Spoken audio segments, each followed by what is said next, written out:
सोयींचे benefits बघत होतो. तर त्याच्यामध्ये पहिलं बेनिफिट्स आहे, की ट्रान्सप्लांटिंग परत करायची ग्रोवरला गरज पडत नाही.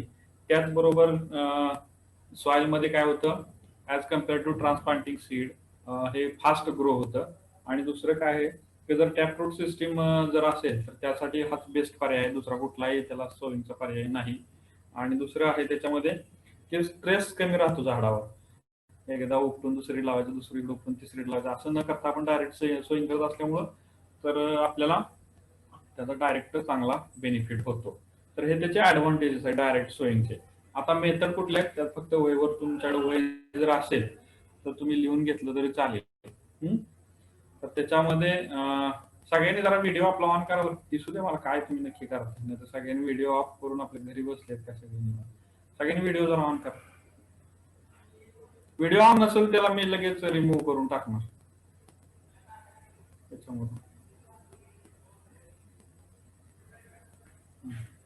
वही आहे सगळ्यांच्या जवळ, वही आहे ना?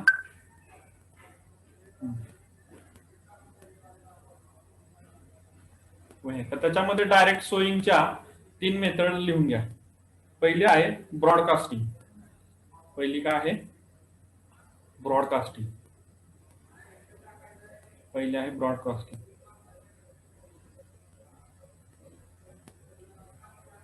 सर्वांना परत एकदा मी तेच सांगतोय, की कुणाला रेंज नसेल, तर कुणाला प्रॅक्टिकल समजलं नाही, किंवा कुणाला अजून काय मिस झालं, किंवा काय मोबाईलचं चार्जिंग संपलं, काही जरी ऑनलाईनला तुम्हाला अडचणी आल्या तरी तुम्ही काउन्सिलरच्या किंवा माझ्या किंवा बागल सरांच्या संपर्कात राहायचं.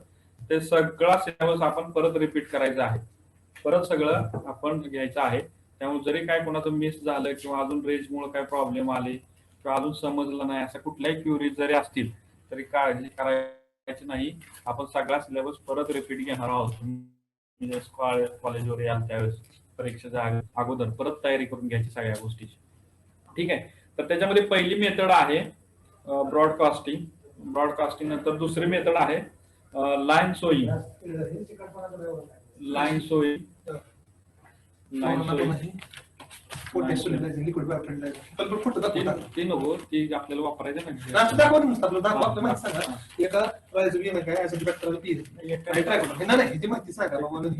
घुमणी असेल काय बऱ्याच जणांना घुमणीचा प्रॉब्लेम आहे सर. आणि काय करा माहिती का, तुमचं झालं का लॅपटॉप इथं फिरवा, इथंच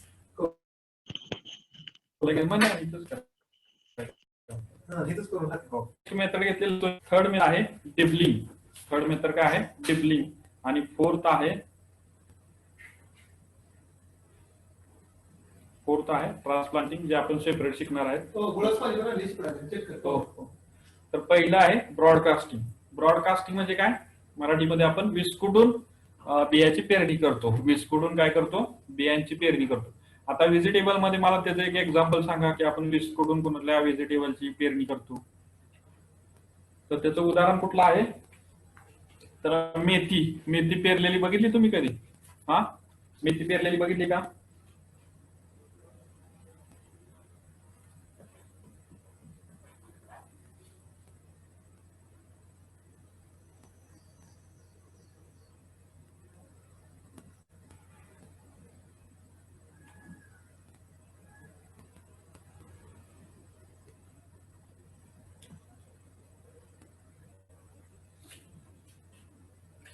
मेथी जी विस्कटून आपण टाकत असतोय तर ती ब्रॉडकास्टिंग मेथडने टाकतोय, किंवा कोथिंबीर वगैरे तुम्ही विस्कटून टाकता. तर हे एक व्हेजिटेबल आहे, तर ते आपण ब्रॉडकास्टिंग पद्धतीनं हे करत राहणार. मला एक फोन येतोय, एकच मिनिट वेट करा.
तर ह्याच्यामध्ये आपल्याला 3 मेथड बघायच्या होत्या. तर त्या 3 मेथड मधला पहिलं मेथड आपली जी आहे ब्रॉडकास्टिंग. ब्रॉडकास्टिंग मध्ये विस्कुडून बियांची पेरणी करणे. अगदी सोपी मेथड आहे. मेथीची आपण विस्कुडून पेरणी करतो किंवा तुमच्या कोथिंबिरीची विस्कुडून पेरणी करतो किंवा अजून काही व्हेजिटेबल आहे की ज्याचे आपण पालक वगैरे किंवा शेपू हे जे व्हेजिटेबल्स आहेत त्या सगळ्यांची आपण काय करतो विस्कुटून आपण पेरणी करतो. तर ते ब्रॉडकास्टिंग मध्ये तर डेफिनेशन कसं केलेलं आहे तर it is the scattering of seed by hand all over the prepared field. म्हणजे स्कॅटरिंग म्हणजे विस्कटणे विस्कुटून खत द्यायची all over the field prepared field all over the prepared field by hand. म्हणजे हाताच्या साह्याने काय करायचं विस्कुटून आपण सगळीकडे खतं द्यायची. त्याला काय म्हटलं जातं हे ब्रॉडकास्टिंग मेथड म्हटलं जातं. नेक्स्ट आहे ते ह्याचे आपल्याला ऍडव्हान्टेजेस काय आहेत ब्रॉडकास्टिंगचे. तर ऍडव्हान्टेजेस असे आहेत की इट इज द क्विकेस्ट आणि चिपेस्ट मेथड. म्हणजे अतिशय लगेच होणारी आणि अतिशय कमी खर्चिक मध्ये होणारी ही मेथड आहे. कसं तर बी घेतलं आणि आपल्या क्षेत्रामध्ये सगळीकडे आपण विस्कळत गेलो तर ते अतिशय लगेच होतं आणि स्वस्त सुद्धा आहे. कमी लेबर लागतात त्याला. एक लेबर असेल तर तुमच्या एका दिवसामध्ये 2 ते 2.5 एकर रान तो काय करू शकतो विस्कुडून देऊ शकतो. तर ही क्विकेस्ट आणि चिपेस्ट मेथड आहे. आता skill labour is not uniform. म्हणजे त्याच्यामध्ये कुठल्याही प्रकारचं स्किल लेबर लागत नाही. स्किल लेबर म्हणजे कसं जर तुम्ही युरिया वगैरे ही जे खतं असतात किंवा वाळू असते त्याच्यामध्ये जर ते बी टाकलं आणि विस्कटत गेलं तर कोणीही तो विस्कटू शकतं. समजा डायरेक्ट नुसते सीड्स विस्कटायचे असतील तर थोडं स्किल लागतं. कारण त्याच्यामध्ये काही ठिकाणी जास्त काही ठिकाणी कमी पडण्याची शक्यता असते. परंतु त्याच्याच जर ठिकाणी तुम्ही युरियामध्ये मिक्स करून तुम्हाला जे काही बी विस्कटायचं आहे ते जर विस्कटून दिलं तर तुम्हाला त्याचा लगेच फायदा होतो किंवा घरचे जे काही कोण विस्कटणार आहे तो सुद्धा ते काम करू शकतो. हे त्याच्यामध्ये ऍडव्हान्टेजेस आहेत. नेक्स्ट ऍडव्हान्टेजेस काय होते की इम्प्लिमेंट इज नॉट रिक्वायर्ड. कुठल्याही प्रकारचं याला इम्प्लिमेंट लागत नाही. विस्कटासाठी कुठल्याही प्रकारचं इम्प्लिमेंट लागत नाही. आणि ही मेथड कुठं मॉइस्ट कंडिशन मध्ये वापरू शकतो. म्हणजे तिथं पाऊस वगैरे झालाय वापसा आलेला आहे आणि तुम्हाला तिथं करायचं आहे तर ह्या कंडिशनला ही मेथड आपण वापरू शकतो. नेक्स्ट त्याचे डिसएडव्हान्टेजेस काय आहेत तर त्याचे डिसएडव्हान्टेजेस आहेत की सीड रिक्वायरमेंट इज मोर. म्हणजे जर बाकीच्या मेथडपेक्षा ह्या ब्रॉडकास्टिंग मेथडला काय होते सीड आपल्याला जास्त लागते. जवळजवळ 25% सीड हे जास्त लागतं. देन नेक्स्ट आहे की crop stand is not uniform. म्हणजे क्रॉप मध्ये जे प्लांट पॉप्युलेशन आहे ते काही युनिफॉर्म नसते. म्हणजे काही ठिकाणी जास्त बी पडलं जातं काही ठिकाणी कमी बी पडलं जातं. अशा प्रकारे ते क्रॉप उगवतं. एकसारखं क्रॉप आपल्याला उगवलेलं दिसत नाही. देन नेक्स्ट आहे spacing is not maintain. Spacing काय मेंटेन राहत नाही. त्यानंतर डिफेक्टिव्ह म्हणजे उगवण्याची शक्यता असते की जर पाण्याचं मॉइश्चर कंडिशन जमिनीमध्ये नसेल किंवा मुंग्या वगैरे असतील तर मुंग्या काय करतात जर तुम्ही पाणी लवकर दिलं नाही तर मुंग्या काय करतात ते बी सगळं वेचतात आणि एका ठिकाणी घेऊन येतात. सगळं बी गोळा करून ठेवतात तुमच्या फील्ड मधलं.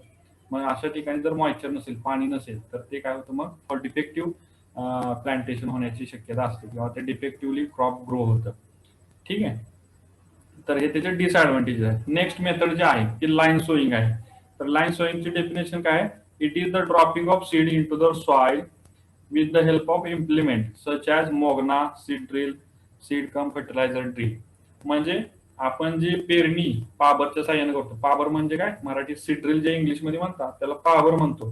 म्हणजे पाबर म्हणजे 3 नाळ्याची पाबर असते 6 नाळ्याची पाबर असते. 3 नाळ्याची पाबर असली तर त्यांना फक्त सीड सोईंग केलं जातं आणि 6 नाळ्याची पाबर असेल तर त्यानं सीड विथ फर्टिलायझर केलं जातं.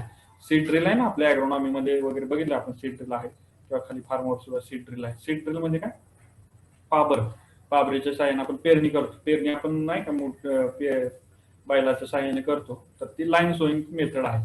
त्याच्यामध्ये काय केलं जातं dropping of seed into the soil with the help of specially implement called as मोगना. मोगण्याच्या साह्याने किंवा सीड ड्रिल किंवा सीड प्लस फर्टिलायझर ड्रिल हे 3-4 त्याचे इम्प्लिमेंट आहे. त्या इम्प्लिमेंटच्या माध्यमातून काय केलं जातात सीडचं सोईंग डायरेक्ट केलं जातं.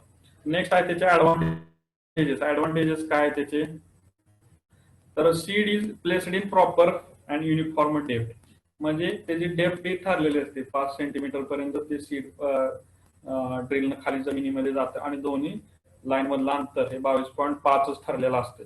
किंवा तुमच्या ऍडजस्टनुसार तुम्ही जे काय त्याला अंतर द्याल त्या अंतरच्या साह्यानं तेवढं सोयीन होतं. नेक्स्ट काय, aligning with rows interculture can be possible, म्हणजे इंटरकल्चर ऑपरेशन ह्याच्यामध्ये आपण करू शकतो. कुठली इंटरकल्चर, तर होईंग. होईंग म्हणजे काय करतो आपण, तर बीड जे काढण्यासाठी बैलाच्या साह्याने केलं जातं त्याला होईंग म्हणतो आपण त्याला. तर हे होईंग तिथं केलं जातं. नेक्स्ट काय होतं, uniform row to row spacing, दोन्ही ओळीच्या मधला अंतर हे अतिशय योग्य राहतं. Seed requirement less than the broadcast, broadcasting पेक्षा हे सीडचं रिक्वायरमेंट ह्याच्यामध्ये कमी आहे. आणि हे प्रॉपर मॉइश्चर लेवल आपल्याला करावं लागतं. म्हणजे पेरणी म्हणतो ना 7 जूनला पेरणी आपण करतो, तर ती ह्या सीड ड्रिलच्या साह्याने आपण पेरणी करतो. नेक्स्ट ह्याचे डिसएडव्हान्टेजेस काय आहेत, तर डिसएडव्हान्टेजेस असे आहेत की इम्प्लिमेंट पाहिजे, require implement for sowing, sowing साठी इम्प्लिमेंट लागतं ह्याला. देन नेक्स्ट आहे वापसा कंडिशन, म्हणजे पाण्याची जी काय कंडिशन आहे जमिनीची ती वापसा आल्यानंतर पाहिजे. ऑप्टिमम मॉइश्चर कंडिशन हे जमिनीमध्ये पाहिजे, तरच आपल्याला ती पेरणी करता येते. आणि प्लांट टू प्लांट स्पेसिंग जे आहे ते मेंटेन होत नाही, फक्त रो टू रो स्पेसिंग त्याच्यामध्ये मेंटेन होतं. आणि पेरणी करणारा जो त्याला आमच्याकडे आवट्या म्हणतात, तुमच्याकडे काय म्हणत असतील बघा, तो जो पेरणी करणारा आहे तो अतिशय स्किल लागतो. स्किल म्हणजे त्याला ती पेरणी करायची व्यवस्थित बी सुटलं पाहिजे त्या पाबरवर. जर जास्त कमी सुटलं तर एका ठिकाणी जास्त आणि एका ठिकाणी कमी असं होतं. म्हणून पेरणी करणारा काय लागतो, स्किल लेबर लागतो. अतिशय त्याला स्किल असणं गरजेचं आहे. नेक्स्ट आपण बघणार आहे त्याच्यामध्ये ती आहे मेथड मध्ये काय केलं जातं, seed is planted into the soil with the help of skill labour in hip, म्हणजे डिबल केलं जातं, डिबलिंग केलं जातं. डिबलरच्या साह्याने जमिनीमध्ये काय केलं जातं, एक एक एक एक बी काय केलं जातं, सोडलं जातं. रोच्या जमिनीमध्ये ज्या काय रोज पाडलेल्या असतात तुम्ही मार्करच्या साह्याने किंवा तुमच्या सरीवरंबाच्या साईडला वगैरे पाडलं जातं, तिथं हे डिबलिंग मेथडने काय केलं जातं, प्लांटिंग केलं जातं.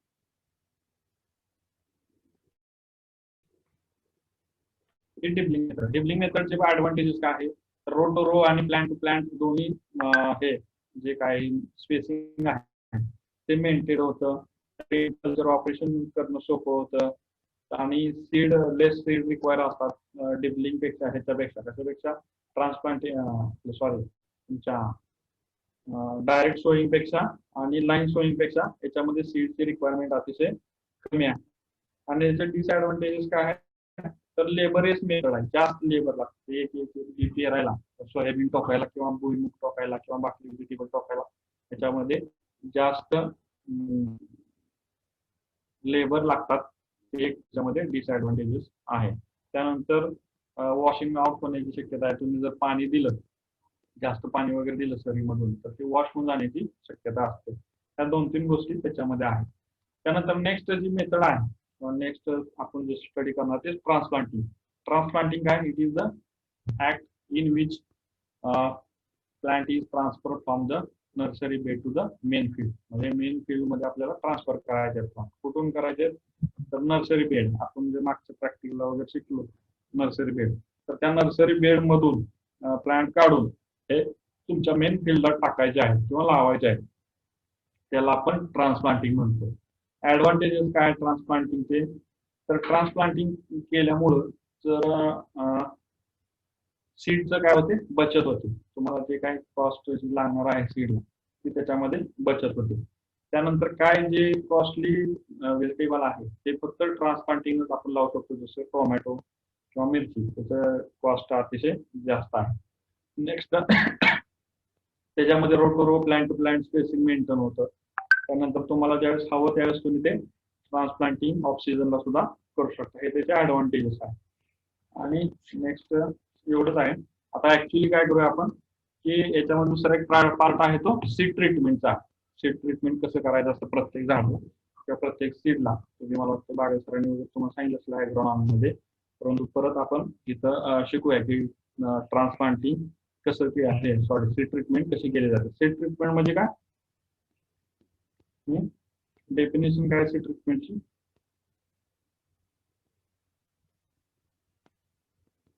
Seed is coated with any chemical or biofertilizer or growth regulator or fertilizer for maximize the growth and germination. म्हणजे जर्मिनेशन आणि ग्रोथ वाढवण्यासाठी सीडला आपण वेगवेगळ्या प्रकारचं कोटिंग केलं जातं. आता इथं मी तुम्हाला डायरेक्ट करून दाखवतो सीड ट्रीटमेंट, तुम्ही फक्त तिथून बघा कसं करतोय तुम्ही. आवाज येतोय ना सगळ्यांना.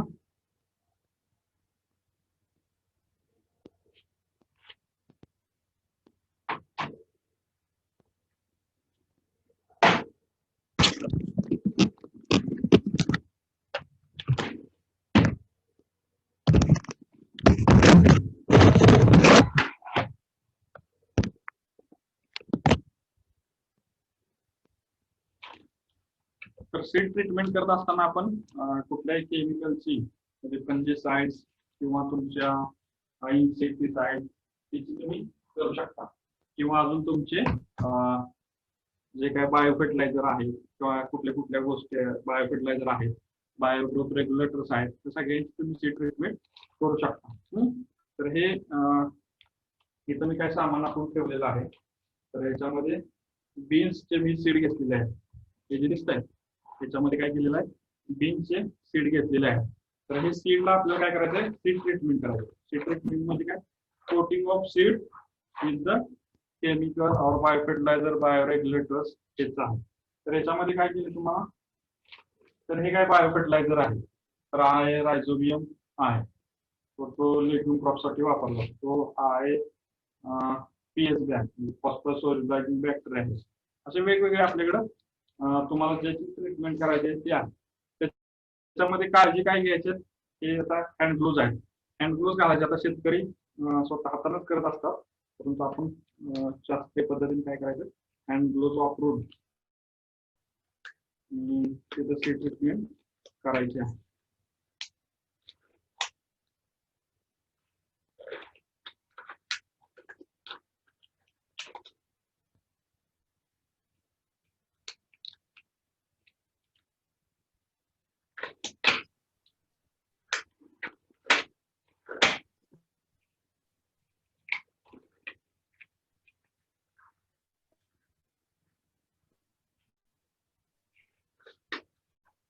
हँड ग्लोव्ज कशासाठी वापरायचं, तर जे काय तुमचे केमिकल्स आपण सीड ट्रीटमेंट करत असताना कुठल्याही प्रकारचं पॉइझन वगैरे म्हणून आपण शेतकऱ्यांना सांगतो तुम्ही हँड ग्लोव्ज वापरून करा. किंवा जर हँड ग्लोव्ज नसेल तुमच्याकडे त्यावेळेस उपलब्ध, तर एखादा प्लास्टिकचा जरी कागद असतो त्यामध्ये पडलेला, तर अशा प्लास्टिकच्या कागदाने सुद्धा तुम्ही तुमचे जर हात कव्हर केले तर तुम्हाला त्याच्यामध्ये तुमचे सीड ट्रीटमेंट करता येऊ शकते. ठीक आहे. तर आपण हे त्याच्यामध्ये सीड आहे.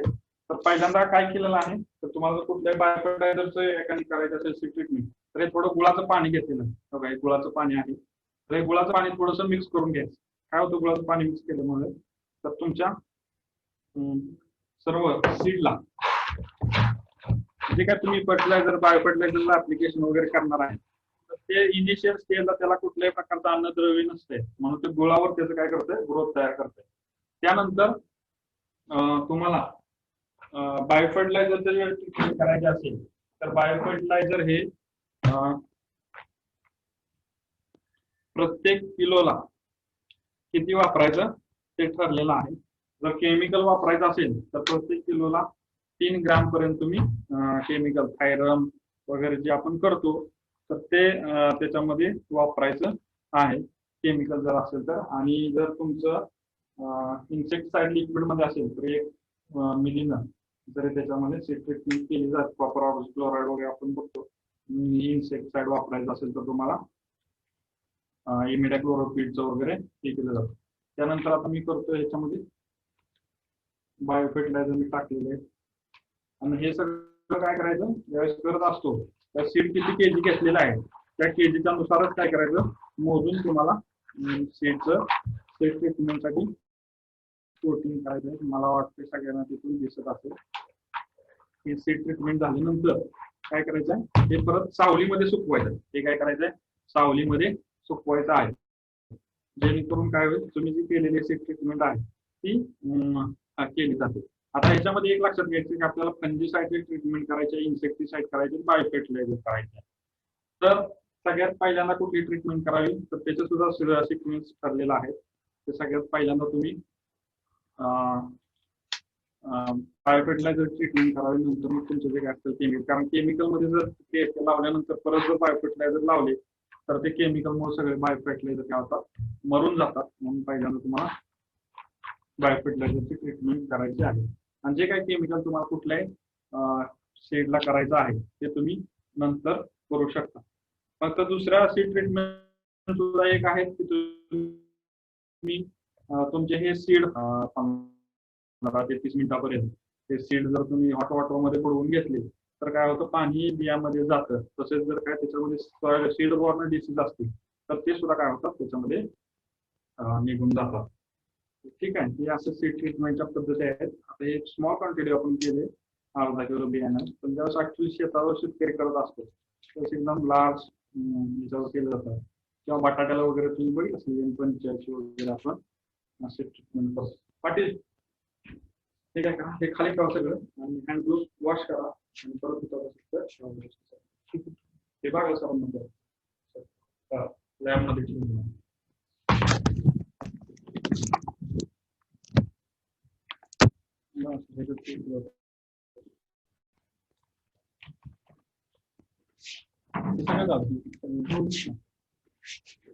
तर तुमच्या लक्षात आलं का की आपल्याला सोईंग,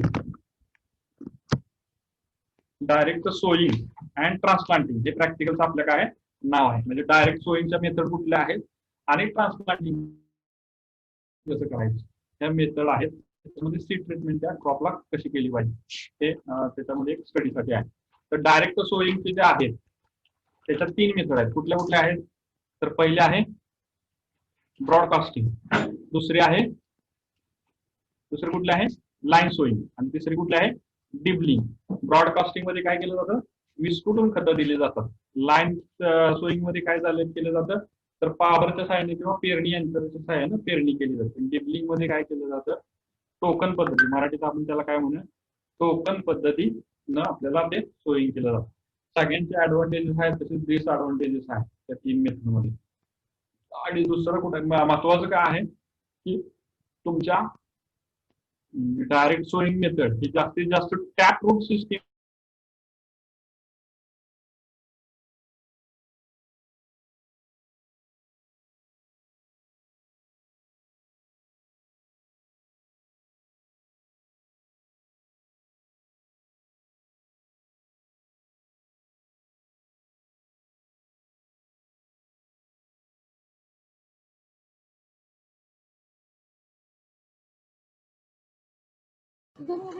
माझा घेऊन नाही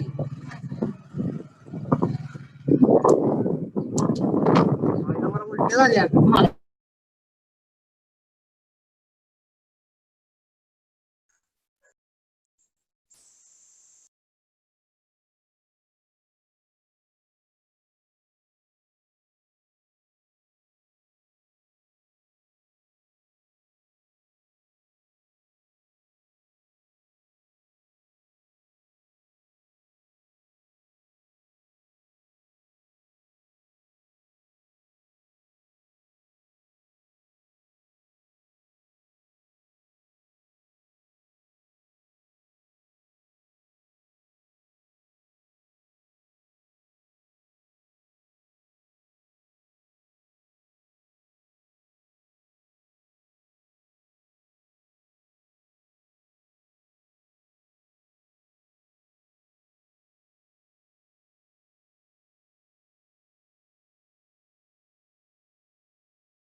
ओके, तर आपण ते जे प्रॅक्टिकल बघितलं, सगळ्यांना आवाज येतोय ना?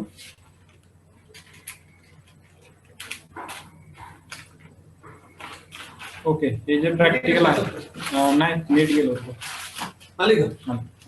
तिथं म्हणलं. त्याच्यामध्ये जे प्रॅक्टिकल आहे त्याच्यामध्ये आपण 3 डायरेक्ट सोईंगच्या मेथड बघितल्या, ट्रान्सप्लांटिंग बघितलं. ट्रान्सप्लांटिंग मध्ये जे काय डेफिनेशन आहे, transplant of seedling from nursery bed to the main field, त्याचे ट्रान्सप्लांटिंगचे डेफिनेशन आहे. त्याचे ऍडव्हान्टेजेस काय आहेत, तर तुम्हाला ऑफ सीजनला सुद्धा क्रॉप काय करू शकता, तुम्ही ग्रो करू शकता. त्यानंतर लेस सीड लागतात. इकॉनॉमिकली जे कॉस्टली सीड आहे ते अतिशय कमी प्रमाणात लागतात. त्यानंतर इव्हनली क्रॉपचं स्टँड होतं, म्हणजे तुम्हाला प्लांट पॉप्युलेशन मेंटेन करता येतं, रो टू रो पण करता येतं आणि प्लांट टू प्लांट पण करता येतं. त्यानंतर डिसीज फ्री आणि व्हायरस फ्री प्लांट आपल्याला ट्रान्सप्लांटिंगला करता येतात. हे नर्सरीचं आपल्याला त्याचं बेनिफिट्स आहे ट्रान्सप्लांटिंग मध्ये. तर हे त्याच्यामध्ये आहे. आणि सीड ट्रीटमेंटचं आपण बघितलं की सीड ट्रीटमेंटचं आपण काय करतो, त्याला कोटिंग करतो केमिकलचं किंवा बायो फर्टिलायझर किंवा बायो रेग्युलेटर्स किंवा अदर कुठल्याही तुम्हाला जे काय सीडसाठी चांगलं असेल, ग्रोथ ग्रोथ हे करण्यासाठी, वाढ करण्यासाठी त्याची, किंवा त्याच्यामध्ये डिसीज व्हायरस फ्री ठेवण्यासाठी कुठलंही केमिकल असेल ते सगळं तुम्ही वापरू शकता सीड ट्रीटमेंट. लक्षात ठेवा, सीड ट्रीटमेंट जर केलं तर तुमचं जर्मिनेशन मध्ये 20 ते 25% पर्यंत इम्प्रुव्हमेंट होतात. जे सीड बॉर्न वगैरे डिसीज असतात तर त्याच्यामध्ये काय पेस्ट असतात. आता हुमणी वाळवी वगैरे तुम्ही बघत असाल, जास्त प्रादुर्भाव आहे, तर हुमणी वाळवीचा सुद्धा प्रादुर्भाव जर सीड ट्रीटमेंट केलं तर 50% पर्यंत आपण त्याच्यामध्ये कमी करू शकतो. तर हे सीड ट्रीटमेंटचा फायदा आहे. तर सोपं प्रॅक्टिकल आहे, अगदी 2 पानाचं आहे, परंतु ते घेणं आपल्याला महत्वाचं आहे. ते सीडच्या सोईंग बद्दलचं होतं. तर ठीक आहे.